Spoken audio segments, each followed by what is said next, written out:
સુરતમાં એક બાદ એક સાયબર કૌભાંડના પર્દાફાશ થઈ રહ્યા છે ત્યારે સરથાણા બાદ કાપોદ્રા વિસ્તારમાંથી બેંક ખાતા ખોલીને તેના મારફતે થતી છેતરપિંડીના કેસના કૌભાંડને ઉજાગર કરવામાં આવ્યો છે।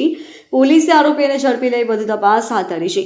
કાપોદ્રા પોલીસે બેંકની કીટ વિદેશ મોકલવાનું કૌભાંડ ઝડપી પાડ્યું છે। સાયબર ફ્રોડ માટે રાજસ્થાન વાયા થઈ દુબઈ બેંકની કીટ મોકલવામાં આવતી હતી। ભારતની બેંકમાં ખાતું ખોલી વિદેશી વેસી ઘટના અને આરોપીઓ અંજામ આપતા હતા।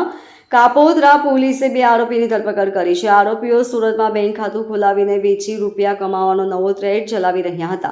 દુબઈ ખાતે બેસી આખું કૌભાંડ ઓપરેટ કરવામાં આવે છે। પોલીસે કહ્યું કે અવનીત ઠુમ્મર અને આયુષ વસોયા અલગ અલગ લોકોના ખાતામાં બેંકમાંથી ખાતા ખોલાવી રૂપિયા આપતા હતા। બેંક ખાતેદારોને ખાતું લાવવા માટે કમિશન આપવામાં આવતું હતું। બંને આરોપીઓ પાસેથી પોલીસે કેટલાક ડોક્યુમેન્ટ જપ્ત કર્યા છે। સુરતમાં ઓનલાઈન અને બેંક મારફતે ચીટિંગના કેસો વધી રહ્યા છે ત્યારે ગુજરાતમાં ડિજિટલ ફ્રોડમાં સુરત પ્રથમ નંબરે હશે એવી ધારણા સેવામાં આવી રહી છે।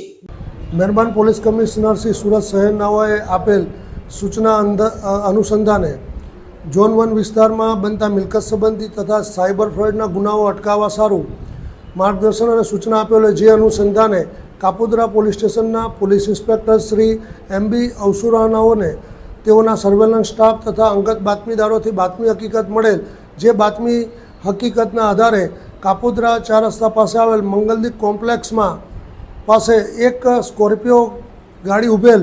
જે ગાડીમાં બેઠેલ બે ઈસમોની પૂછપરછ કરતા અને આ બે ઈસમો જેઓના નામ અવનીત ઠુમ્મર તેમજ આયુષ વસોયાનાઓ જણાવેલ। આ બંને ઈસમો તેઓના મળતિયાઓ દ્વારા અલગ અલગ વ્યક્તિઓના પાન કાર્ડ તેમજ આધાર કાર્ડનો ઉપયોગ કરી અલગ અલગ બેન્કોમાં કરંટ તથા સેવિંગ્સ એકાઉન્ટો ખોલાવી અને આ એકાઉન્ટો સાયબર ફ્રોડ તેમજ ગેમિંગ માટે ભાડે આપી અને પોતે કમિશન મેળવતા હોય અને આ એકાઉન્ટોનો આવી રીતના ગેરઉપયોગ કરતા હોય।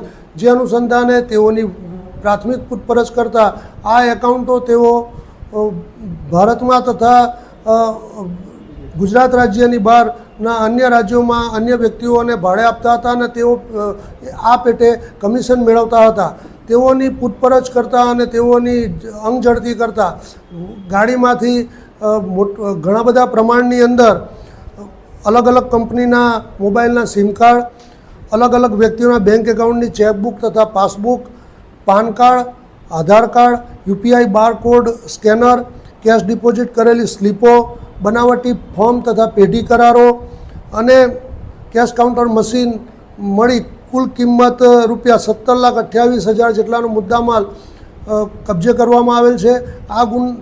આ હકીકતના આધારે કાપોદ્રા પોલીસ સ્ટેશન ખાતે BNSની કલમ 318(4), 363(2) વગેરે મુજબનો ગુનો રજીસ્ટર કરવામાં આવેલ છે અને હાલ આ ગુનાની તપાસ second point Shri MR Solanki Kapodra police સ્ટેશનનાઓ કરી રહેલ છે। Bureau report LK star news Surat.